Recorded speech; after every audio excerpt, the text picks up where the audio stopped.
Nicolas Sarkozy ira-t-il en prison ? Le procès dit libyen est le dernier d'une série de 5 procès en 5 ans pour l'ancien président, aujourd'hui âgé de 70 ans, et celui où il risque le plus gros.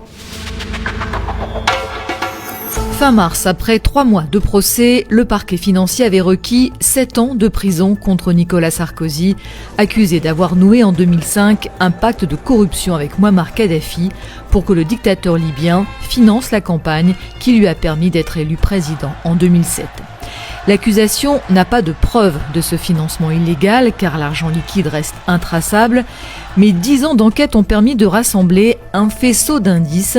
Ils ont convaincu les juges d'instruction de l'existence de ce soutien financier qui serait passé par Claude Guéant et Brice Hortefeux, alors garde rapprochés de Nicolas Sarkozy.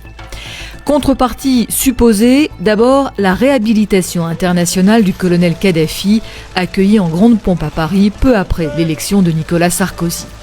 Mais aussi la signature de gros contrats et un coup de main judiciaire à Abdallah Senoussi, ex-directeur des renseignements libyens et beau-frère de Mouammar Kadhafi, condamné à perpétuité en France pour son rôle dans l'attentat du DC-10 d'UTA.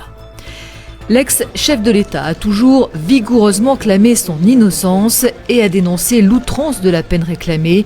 7 ans de prison contre un ancien chef de l'État, c'est du jamais vu en France. Le parquet a demandé des peines très lourdes. Pourquoi ?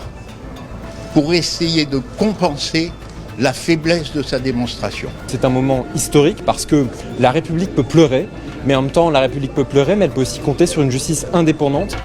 Ce réquisitoire avait déclenché une offensive de toute une partie du monde politique et médiatique contre la justice, accusée d'être partiale. Début septembre, Nicolas Sarkozy confiait au Figaro appréhender avec calme le délibéré.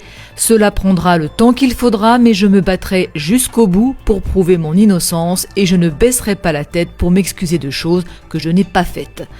En cas de condamnation, l'ancien président devrait donc faire appel, ce qui repousserait vraisemblablement de plusieurs mois la menace de prison.